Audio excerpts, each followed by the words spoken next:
అందరికీ నమస్కారం. నేను మీ హిమా సుబ్రహ్మణ్యన్ హోమ్ కుకింగ్ తెలుగుకి స్వాగతం.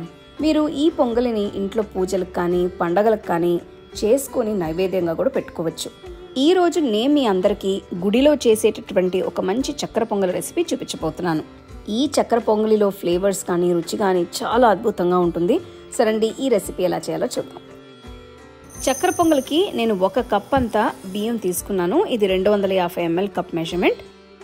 బియ్యాన్ని 2-3 సార్లు కడిగి సరిపడా నీళ్లు పోసి నాననివ్వాలి.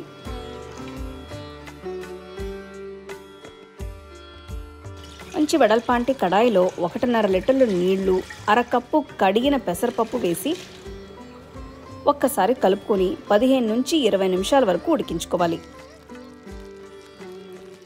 పెసరపప్పు 90% ఉడికిన తర్వాత నానబెట్టిన బియ్యం వేసుకోవాలి. బియ్యం ఉడికించుకోవడానికి ఇక్కడ 1 లీటర్ నీళ్లు పోసి కలుపుకోవాలి. ఇప్పుడు చూస్తే బియ్యం పెసరపప్పుతో బాగా ఉడికి మంచి క్రీమీ టెక్స్చర్ కూడా వచ్చింది. ఈ పాయింట్లో నేను 2 టేబుల్ స్పూన్ల నెయ్యి వేస్తున్నాను. దీన్ని బాగా కలుపుకొని పక్కన పెట్టుకోవాలి.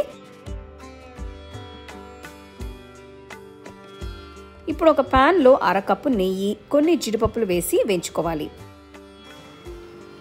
జీడిపప్పులు దాదాపు గోల్డెన్ బ్రౌన్ రంగులోకి వచ్చాయి. ఈ పాయింట్లో నేను కిస్మిస్లు వేస్తున్నాను.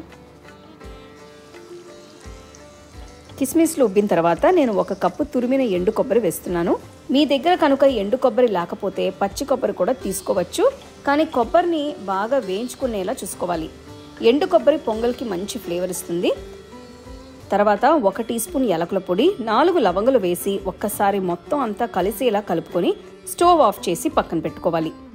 ఇప్పుడు ఇంకొక సాస్ ప్యాన్లో 500 గ్రాములు బెల్లం, కొద్దిగా నీళ్లు పోసి బెల్లంని కరిగించుకోవాలి.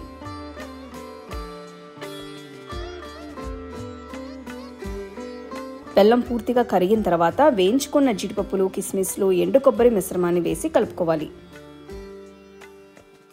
ఈ పదార్థాలన్నీ వేసుకున్న తర్వాత ఒక 2 నిమిషాలు అన్నిటినీ కుక్ చేసుకోవాలి. స్టవ్ ఆఫ్ చేసి పక్కన పెట్టుకోవాలి. ఇప్పుడు అన్నం కడాయిని మళ్ళీ స్టవ్ పైన పెట్టి బెల్లం మిశ్రమాన్ని నెమ్మదిగా వేసి అంతా కలిసేటట్టు బాగా కలుపుకోవాలి.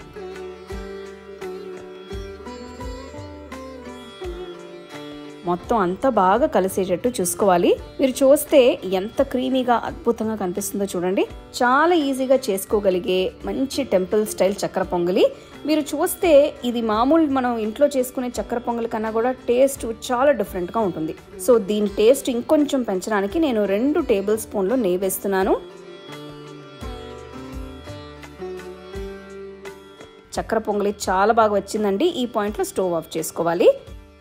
ఈ టెంపుల్ స్టైల్ చక్కెర పొంగలి బ్రహ్మాండంగా రెడీ అయింది.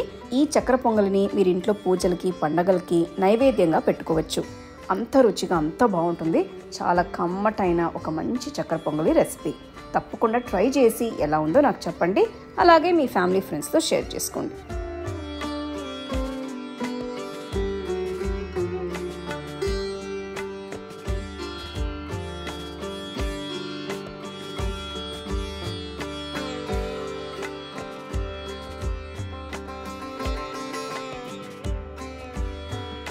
The second edition of the home cooking book is now available on Amazon as well as on shop.homecookingshow.in.